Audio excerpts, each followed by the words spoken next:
Are you afraid to die? I'm gonna kill you.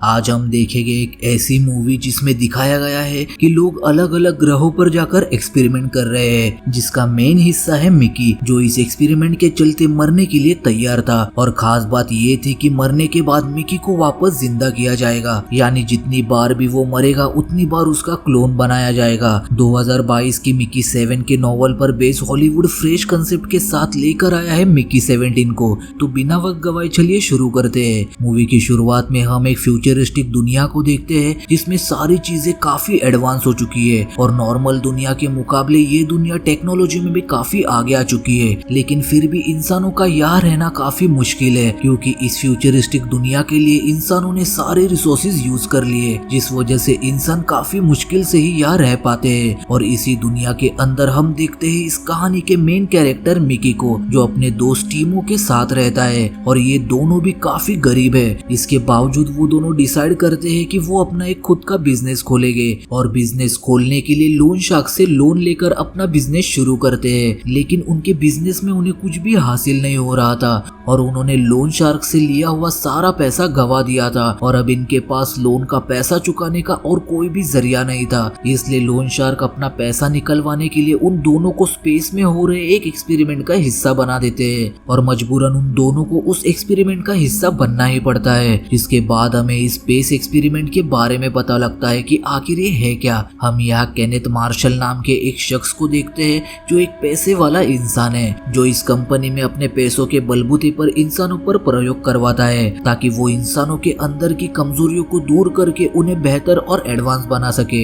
यही इसी company में एक काफी बड़ा साइंटिस्ट भी काम करता था, जो इंटेलिजेंट होने के साथ साइको भी था, क्योंकि वो गरीब लोगों से नफरत करता था। और मार्शल के कंपनी में ये साइंटिस्ट एक ह्यूमन मल्टीपल प्रोजेक्ट पर काम कर रहा था। ये ऐसा प्रोजेक्ट था जिसमें एक इंसान के बॉडी पार्टिकल्स के जरिए उसी का पहले जैसा बेहतर और एडवांस क्लोन बनाया जा सकता था। लेकिन ये साइको साइंटिस्ट इस प्रोजेक्ट के चलते चुपके से खुद के 2 और क्लोन्स बना देता है, क्योंकि उसके ये 2 क्लोन शहर में मौजूद गरीब लोगों को मार सके। लेकिन ये वारदात काफी ज्यादा बढ़ जाती है और तहकीकात के दौरान ये पता लगता है कि इन सारी चीजों के पीछे यही साइंटिस्ट है। इसलिए सरकार इस प्रोजेक्ट को बंद कर देती है। जिसके बाद इस कंपनी का मालिक मार्शल कहता है कि अगर ये एक्सपेरिमेंट दुनिया के लिए खतरा बन सकता है तो हम ये एक्सपेरिमेंट स्पेस में करेंगे। जो भी लोग इस एक्सपेरिमेंट का हिस्सा बनना चाहते हैं उसी के साथ वो स्पेस में एक्सपेरिमेंट करेंगे, जिससे होगा ये कि धरती या धरती के लोगों पर कोई भी खतरा नहीं आएगा। जिसके बाद हम देखते हैं कि मार्शल के इस प्रपोजल को पास कर दिया जाता है। प्रपोजल पास होने के बाद ही वो उन लोगों को साथ लाता है जो इस एक्सपेरिमेंट का हिस्सा बनना चाहते हैं और स्पेसशिप में बैठकर स्पेस में जाने की तैयारी करता है। अब सीन आता है प्रेजेंट में, जहाँ हमें पता लगता है कि मिकी और टीमो को लोन शार्क ने इसी एक्सपेरिमेंट का हिस्सा बनाया है। जहाँ हम देख पाते हैं कि टीमो को प्लेन उड़ाने के लिए चुना जाता है और मिकी को चुना जाता है ह्यूमन मल्टीपल प्रोजेक्ट के लिए, जिस प्रोजेक्ट को नाम दिया जाता है एक्सपेंडेबल। इसके बाद हम देखते हैं मार्शल, उसकी वाइफ, मिकी, टीमो और मिकी जैसे और भी कई लोगों को, जो स्पेसशिप में आकर स्पेस की ओर निकल जाते हैं। स्पेस में आते ही मार्शल अपने वाइफ के साथ एक्सपेरिमेंट के लिए चुने गए लोगों के सामने आकर बताता है कि हम स्पेस में आ चुके हैं और हम अब एक बर्फ से भरे प्लेनेट पर जाने वाले हैं जिसका नाम है निफेलाइम।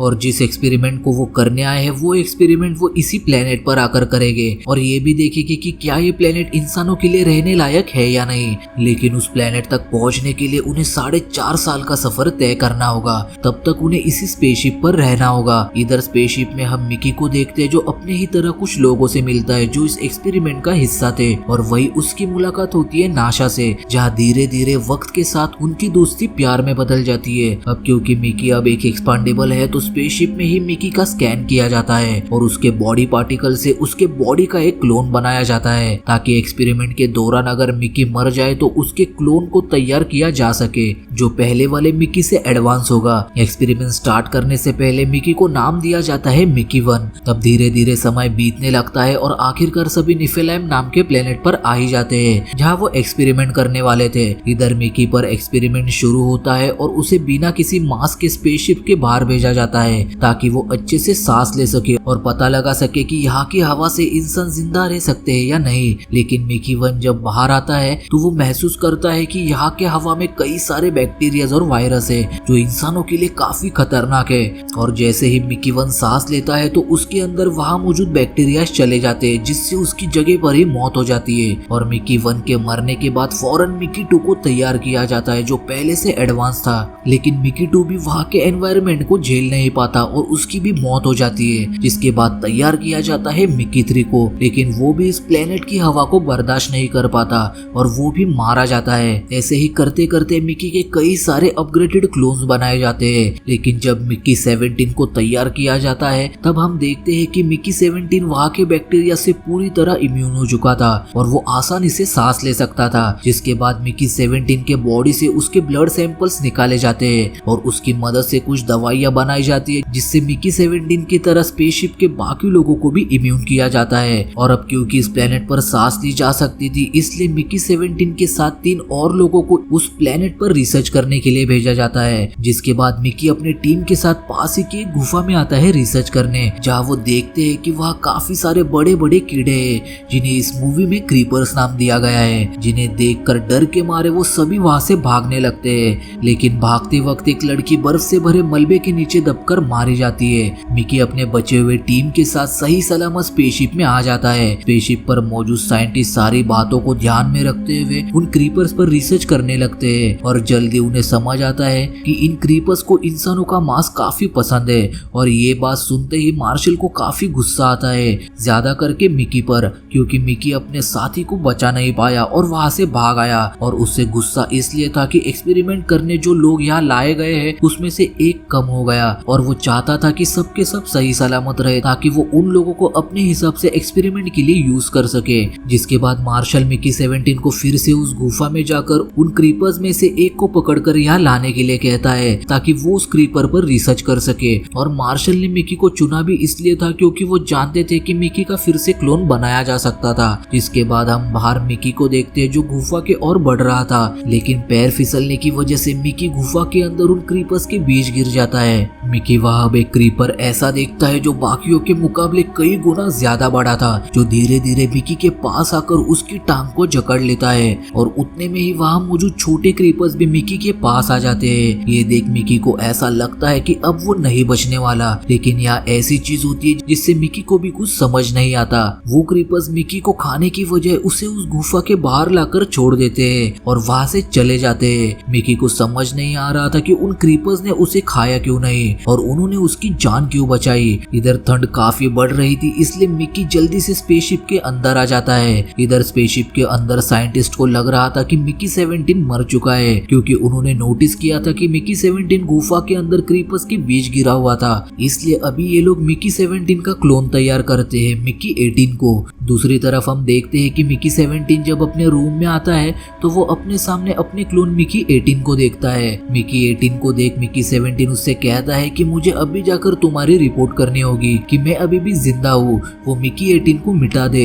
लेकिन मिकी 18 17 को रोक देता है ये कहकर कि कुछ वक्त पहले ही मुझे जिंदा किया हुआ है और मुझे अभी काफी अच्छा लग रहा है, मैं मरना नहीं चाहता। लेकिन मिकी 17 उसकी एक नहीं सुनता और वो मिकी 18 की रिपोर्ट करने वहाँ से भाग जाता है। लेकिन मिकी 18 उसे बेहोश करके उसे जलाने के लिए ले जाता है, पर तभी वहाँ नाशा और कुछ और लोग आ जाते हैं, जिस वजह से मिकी 18 17 को जला नहीं पाता। मिकी 18 नाशा से मिलकर उसके साथ रूम में चला आता है, जिसके साथ 17 भी उसके पीछे रूम में आ जाता है। नाशा मिकी 17 और 18 को एक साथ देखकर दोनों को भी एक्सेप्ट कर लेती है। तभी वह मार्शल की दूसरी साथी काय रूम में मिकी 17 और 18 को एक साथ देख लेती है और फैसला करती है कि ये बात वो मार्शल को बताएगी, क्योंकि ये एक्सपेरिमेंट का रूल है कि अगर एक्सपेंडेबल और इसका क्लोन जिंदा होगा तो दोनों को भी मार दिया जाएगा। लेकिन मिकी 18 ये ठान लेता है कि काय मार्शल तक पहुंचे उससे पहले वो मार्शल तक पहुंचकर उसे मार देगा, ताकि वो हमें मारने के ऑर्डर्स ही ना दे सके। इसलिए मिकी गन उठाकर फौरन मार्शल को ढूंढकर उसे मारने के लिए निकल जाता है।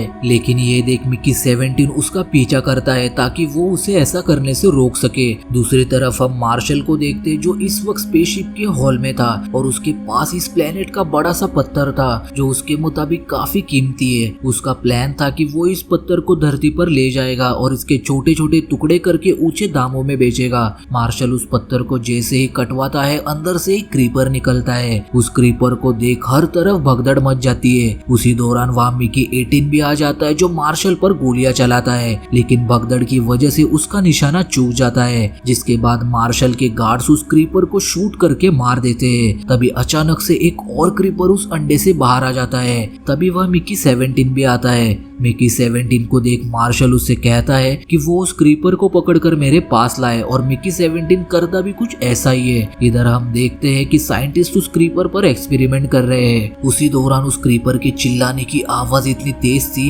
कि वो सारे क्रीपर्स भी उसकी आवाज सुन लेते हैं जो इस वक्त गुफा में थे। उस क्रीपर के चिल्लाने की आवाज से सारे क्रीपर्स गुफा से बाहर निकलकर स्पेसशिप की तरफ बढ़ने लगते हैं और अंदर साइंटिस्ट उन क्रीपर्स के हरकत को मॉनिटर करके समझ जाते हैं कि सारे क्रीपर्स उनकी तरफ बढ़ रहे हैं। ये बात वो फौरन जाकर मार्शल को बताते हैं। लेकिन तभी वह हम मिकी 17, 18 और नाशा को देखते हैं जिन्हें मार्शल ने बंदी बना लिया था क्योंकि मिकी 18 ने उस पर गोली चलाई थी और क्योंकि मार्शल ने भी ये देख लिया था कि मिकी 17 और उसका क्लोन जिंदा है तो रूल के मुताबिक दोनों को भी मरना होगा। लेकिन तभी नाशा कहती है कि ये साइंटिस्ट सही कह रहे हैं, वो सारे क्रीपर्स इसी तरफ आ रहे हैं क्योंकि तुमने उसके बच्चे को बंदी बनाया है। अगर तुम किसी की जान खतरे में नहीं डालना चाहते तो उस छोटे क्रीपर के बच्चे को उन्हें सौंप दो। लेकिन मार्शल नाशा की एक नहीं सुनता, उल्टा वो फैसला करता है कि वो मिकी 17 और 18 को उन क्रीपर्स के पास भेजेगा। वो चाहता था कि मिकी उन क्रीपर्स को स्पेसशिप के पास लाए क्योंकि उसने अपने स्पेसशिप में एक ऐसी जहरीली गैस इंस्टॉल कर रखी थी जिससे वो एक साथ सारे क्रीपर्स को मार देगा।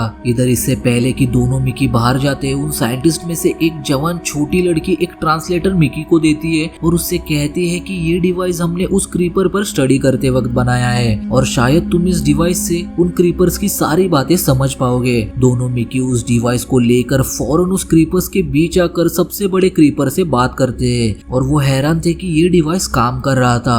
वो दोनों एक दूसरे की बातें समझ पा रहे थे। मिकी उस क्रीपर से पूछता है कि आखिर तुम सब एक साथ स्पेसशिप की तरफ क्यों बढ़ रहे हो, जिस पर वो क्रीपर बताता है कि तुमने मेरे एक बच्चे को मार दिया और दूसरे बच्चे को बंदी बना लिया और हम तुम सबको मार देंगे। ये सुन के मिकी उस क्रीपर से कहता है कि मैं भी इस लड़ाई को रोकना चाहता हूँ और तुम ही बताओ कि हम इस लड़ाई को कैसे रोके। जिस पर वो क्रीपर बताता है कि मेरे जिस बच्चे को तुमने बंदी बनाया है उसे हमें वापस लौटा दो और मेरे जिस बच्चे को तुमने मार दिया है उसके जान के बदले मुझे तुम्हारे में से किसी एक की जान चाहिए, तभी हम वापस लौट जाएंगे। यहाँ स्पेसशिप पर मार्शल दोनों मिकी को क्रीपर से बात करता देखिए फैसला करता है कि वो खुद बाहर जाकर उस बड़े क्रीपर से बात करेगा। इसलिए वो अपने दो साथियों के साथ क्रीपर्स की तरफ बढ़ने लगता है। उतने में ही स्पेसशिप में हम नाशा को देखते हैं जो मार्शल की वाइफ से उस छोटे क्रीपर के बच्चे को छीन लेती है और मिकी के पास आकर उस क्रीपर के बच्चे को उन्हें वापस लौटा देती है। उसी दौरान वहाँ मार्शल भी आ जाता है। मिकी 18 देखता है कि मार्शल उनके काफी करीब है और क्योंकि मार्शल काफी कमीना इंसान था तो वो फैसला करता है कि क्रीपर को जो सैक्रिफाइस चाहिए उसके रूप में वो मार्शल को ही मार देगा